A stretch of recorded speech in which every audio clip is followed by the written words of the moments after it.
Hey everyone, Big Pauly back for a brand new video, back for my weekly watch, although it's been about 3 weeks. I know, you can't even keep it to 1 week. What the bloody hell is going on? So what happens when you have to go out to work and all other kind of shit. You have to try and slot it in as best as you can. Anyway, let's get on with it and let's see what I watched in the last 3 weeks.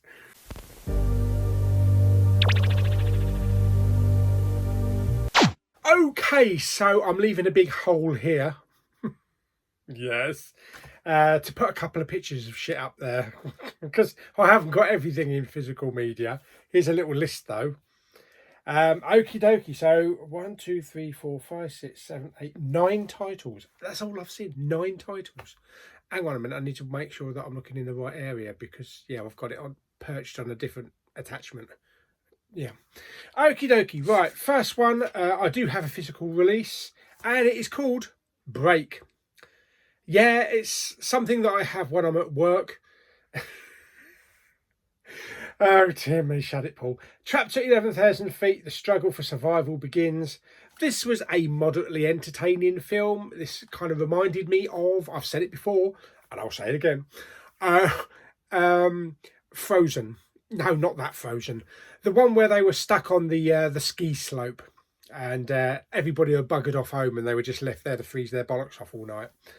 Yeah, kind of reminded me of that and a cross between, what was it called? The M. Night Shyamalan one in the lift. Oh God, I forgot what it's called now. The Visitor? No. Devil. Yes, Devil. I think it was called Devil. Yeah, you know, very claustrophobic. I think this is actually a Russian film. Yeah, you can tell by the writing it's bloody Russian all over the place. And it's kind of like a group of youngsters, you know, in their late, about 20s, college leavers kind of thing, decide to go up and celebrate New Year's Eve on a lift in the middle of shit all. Yeah, and of course it breaks down and it's about them stuck up there. Some of them want to try to escape and they got all the elements against them, the weather elements. No, I did try watching this in 2 different versions. I started to watch the English dub, which was not brilliant. Then I switched it over to the Russian. It was much better because their voices matched. Yeah, the actual voices matched. So sometimes they get the voices right on the dub and sometimes they don't. But it was a moderately entertaining film. It's one of those DVD throwaways that you watch once and then, well, you throw it away. You know, £3 in Asda. That's what this is worth. So yeah, I did give it 3. Hang on, I'll lower that because otherwise you're going to get the score in the way. Yeah, I gave it 3. This is going well, isn't it? 3.5 out of 10 dozy twat Russians stuck in a lift in freezing their bollocks off. Yeah. The reason why I gave it 3.5 because it wasn't crap. It was moderately entertaining. And the acting on the most part was pretty okay. Break. Yeah, right, okay, let's move on. The next one I'm going to have to put a poster up because I don't have it unphysical yet. Everything, Everywhere, All at Once. This stars Michelle Yeoh and also Kehu Kwan. I think that's how you pronounce his name. Short Round from Indiana Jones and the Temple of Doom, coming back into the acting field. And this blew my socks off. Literally blew my socks off. This was a whole multiverse type of film about this family that run what do you call them? Where you wash your clothes. Laundrette. Yeah, running a laundrette. And they kind of interact with different selves. They're different selves in different universes. And we get to see them in other universes. And it all crosses over and all that kind of shit. It's really good. The The fight sequences, the choreography is fantastic. The acting was spot on. Kei-Hu Kwan was brilliant. You know, it's the first time I've seen him in anything since Temple of Doom and Goonies. But I really hope that he comes back to the field to do acting permanently. Plus, we've got Indiana Jones next year, so you know he might have a part in the film. Who knows? Because years have gone on, so we're in the 60s in the new Indiana Jones. Yeah, so this was a brilliant multiverse movie. So much excitement. There was great action scenes, witty dialogue. I love the chemistry between all the characters. Jamie Lee Curtis looked nothing like Jamie Lee Curtis, and she had a great role in the film as well. It looked stunning. The music was good. It was emotional, especially towards the end. And I thought it was just a breath of fresh air amongst all the big Avengers-style blockbusters, just to have something a little bit different. So yes, Everything Everywhere All at Once, I gave it 10 out of 10 stuck in some other universe. 10 out of 10. Absolutely fantastic film. Next up, we have Mr. Tom Cruise himself. Yes, in Top Gun, the original Top Gun from the 80s. Me and Papa Bowman watched this just before watching the new one, which will be in the list. And I have to say, this just takes you back. I mean, I think you have to have grown up with this film. And for it to be sewn into your DNA to really appreciate the cheesiness and the corniness of it. Directed by Tony Scott, the late Tony Scott. Some great music in this film. Obviously, you know, the classics, you know, like Take My Breath Away. Can't breathe. Tom Cruise, Val Kilmer, Anthony Edwards, Meg Ryan, Kelly McGillis. Have you seen what Kelly McGillis looks like now? Oh my goodness me. Yeah, nothing like that. But age does that to you. Just look at me. I looked nothing like this when I was about 10. Do you know what? Do you know what I looked like when I was about 10? Was it Merman? Herman Merman? I can't remember his name. Or Thurman Merman in the Billy Bob Thornton film, the Christmas film. I look like him. Yeah, big fuzzy blonde hair. Anyway, we're getting off track here. Yeah, this is a great film. Great aerial combat, great score, good chemistry. It's just an 80s cheese fest. Yeah. Where else are you going to watch a film with grown men showing off their half-naked torsos playing volleyball on the beach? Yeah, it doesn't happen like that in Dover, I'm telling you now. Yes. Anyway, that was Top Gun, and I really love the film. I always love the film. I gave that 7.5 out of 10. We did watch that in 4K as well, and it had a good transfer. Okay, next up, hang on, let's get that out of the way. Right, next up, I decided to watch Avatar again. This time in 3D. I've seen it in 3D a few times before. Basically, it's because I got the projector back up working, because circumstances in the cinema room here have made me only been able to watch the 4K TV, and I've had to tinker about with the TV to make it so that the projector projects over the top of the TV, because part of the TV screen was blocking the bottom part of the projector screen.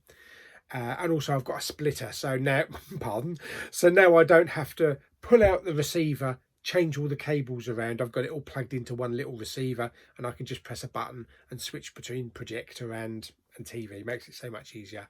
So yeah, I'm getting back into watching some films on the big screen, specifically in 3D, and you can't get any bigger than this when it comes to 3D.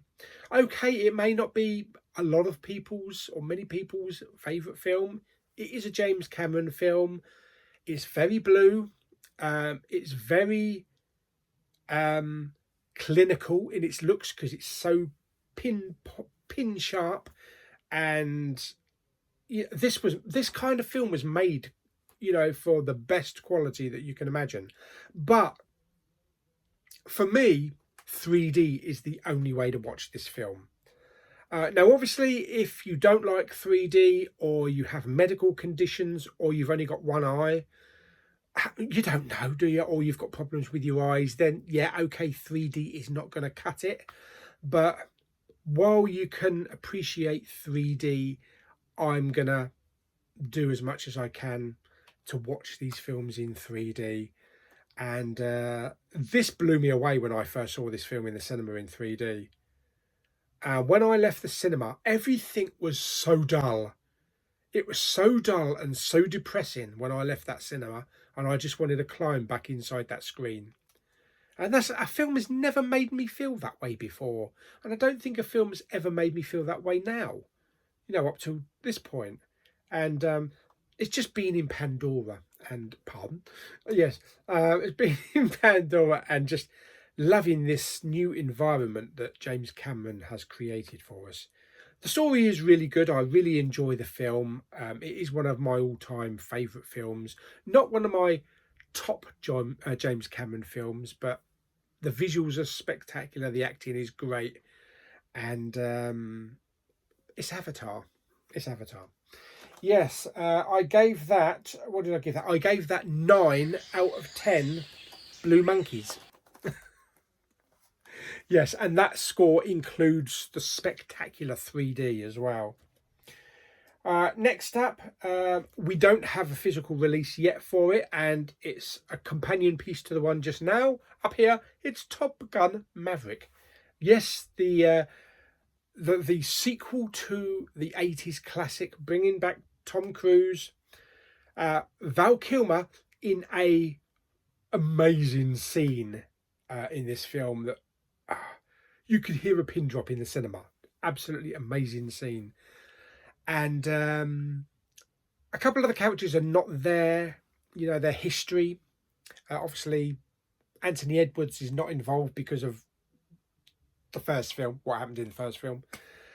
But it's really kind of the same type of thing, like a retread. Tom Cruise is brought back into action this time as an instructor to instruct the best Top Gun graduates to go on a special mission to destroy this base and all these weapons.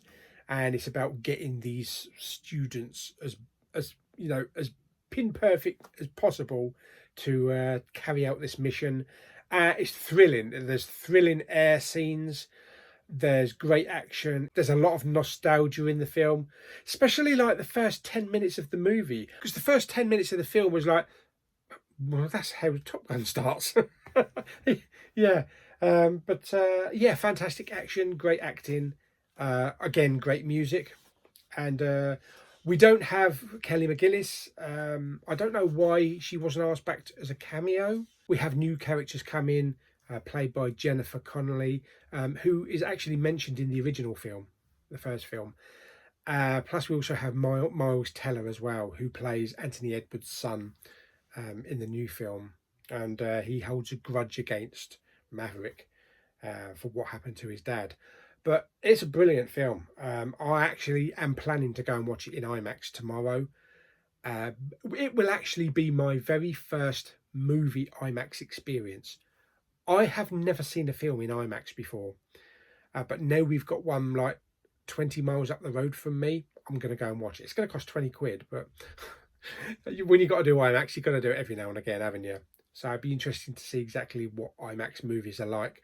My only IMAX experience is back in the 90s in Kennedy Space Center, watching Mission Space, I think it was called. In fact, I think that was actually narrated by Tom Cruise, if I'm not mistaken. That's kind of uncanny. I'm pretty sure that was narrated by Tom Cruise. Correct me if I'm wrong, but stick it down in the comments. So yeah, anyway, Top Gun Maverick, I did give that a top score. 10 out of 10 flying actors. So yes, pretty good.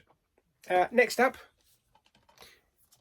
what flick will Pauly pick? Chose A Star Is Born. Yep. I couldn't find it on the shelf under A, so I looked under S, and there it was. This is a good film. I like this film. I like this kind of musical. It's not really a biopic. It's kind of like a musical drama, a journey. But we get some concert footage as well. Yeah, this is Lady Gaga. I can't remember her real name now because I've forgotten it.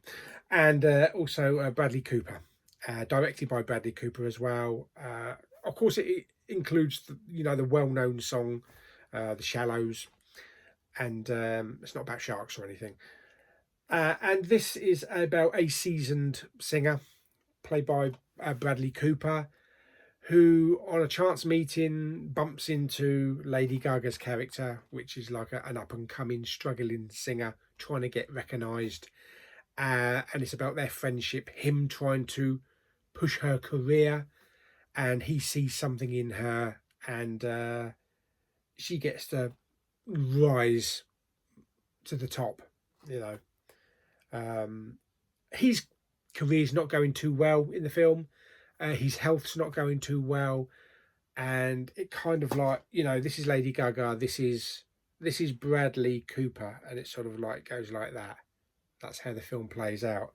But I really enjoyed it. It was a long film. I did watch the extended version of the film, and yeah, I really had fun with it. The music numbers were fantastic, and yeah, I haven't seen the others. There's Chris Christopherson and Barbara Streisand, and there's a couple of other films, but I've never seen the other ones. But I really enjoyed that. I gave that 8 out of 10 Lady Gagas. Oh dear. Next up, we have Legend of the Guardians in 3D, directed by Zack Snyder, which I had no idea this was directed by Zack Snyder. And this is about owls. Yeah, this is about a group of owls that were kind of like kidnapped and trained to fight another sect of owls, if that makes any sense. And it kind of felt a bit Lord of the Ringsy, sort of. Like not the Fellowship of the Ring, but kind of like it, more like the Saruman side of it, and the orcs and that kind of thing. I thought it was really good. The 3D was fantastic. There was a great scene in the rain, which I almost got wet just sitting here because the 3D of the rain coming out of that screen was incredible. And I just thought it was a really nice film, a good film, good voice artists. This is the studio that brought us Happy Feet as well. And I just had a lot of fun with it. I thought it was a really nice film and a stunning film in 3D. Just like Avatar, it's one of those ones that must be seen in 3D if you can. So yeah, Legends of the Guardians, the Owls of Gahoo. And I gave that 7.5 out of 10 fluffy owls. Oh dear me, what's next? Okay, we've got two next. Okay, so we have Attack of the Killer Donuts. Yeah, it's not up there anymore, look. Ape versus Monster. Yeah, that's going to be Kong and Godzilla, isn't it? That's going to be shit. I'm sure the special effects are going to be awful for that, but we'll get to that one. But yeah, this is Attack of the Killer Donuts that was sent to me by Evander, Slayer Reviews. So thank you for that. You made me hungry while watching it because I wanted a donut. And this is basically about a crazy, mad professor, kind of like Emmett Brown from Back to the Future, that's doing experiments on animals in this lab, in this basement lab, on rats and things like that, and injecting them with this green goo. And some of this green goo ends up in the fryer in a donut shop. And of course, the donuts sprout teeth and start going after people and killing them. Yeah, getting their own back, yeah. The film stars C. Thomas Howell, who plays a cop. I don't really know any of the other cast members. This lady here, she was pretty good, actually. I believe she was in quite a few episodes of the Flash TV series. He was like the comic relief. It's your usual typical £3 Asda nonsense. It wasn't crap. That's what I'm saying. It wasn't Beaster Bunny crap.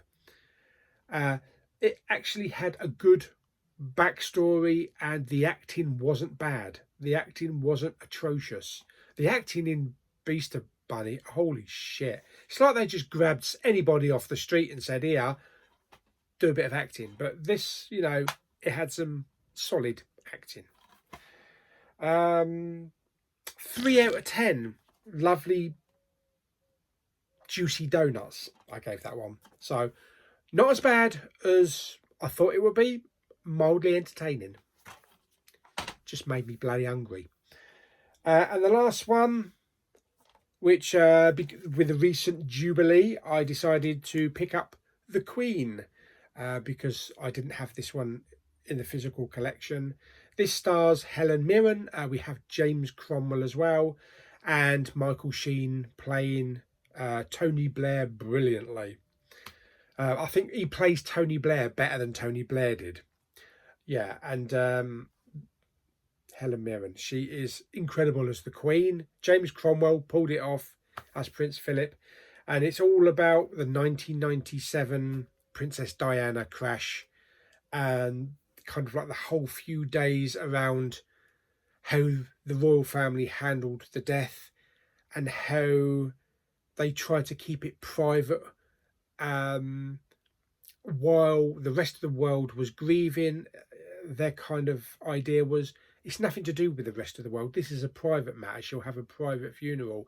And then the realization comes that, you know, the people's princess, and it's not just about them, it's about the rest of the world grieving over this woman. And Tony Blair played a big part of it, a big part of trying to persuade the royal family and the Queen that it's not just a private mourning, that it should be something grander, something bigger, kind of like to celebrate her death. Well, not celebrate her death. That sounds really bad, doesn't it? To celebrate her life. Yeah, that's the right one. Well done, Paul. You really put your foot in it that time, didn't you? Yes, so I really enjoyed this. Picture quality on this was quite grainy. It's not a brilliant picture quality, but it was a very entertaining film. And I know it's not word for word or action for action what happened at this time, but they've taken the events and things that happened around the events and dramatized it, you know, to make it more interesting. The same way they did with The Crown, which I believe the bloke who did this also did The Crown. And The Crown is a fantastic show, absolutely fantastic show. And I'm looking forward to watching more Crown. But this was a really good watch. I gave The Queen 7.5 out of 10. Yes. That's it then. All done for another day. Another 3 weeks more like. Yeah, so I hope you enjoyed the video. I actually haven't seen anything else since. Then again, it's only been a couple of days, but I've got other things to watch. I've got more stuff here to catch up with, and I've got my top 10s that are coming up as well. So anyway, I hope you enjoyed this little insight into what I've watched in the last couple of weeks. Like the video by giving it some thumbs up. Are you ready for this? Don't forget to subscribe, comment and share. And for all those lovely viewers out there that do like my blurbs, just for you. I don't know what the neighbours are thinking. Then again, I don't know what my dad's thinking. He must think I'm off my bloody rocker. Anyway, until the next video.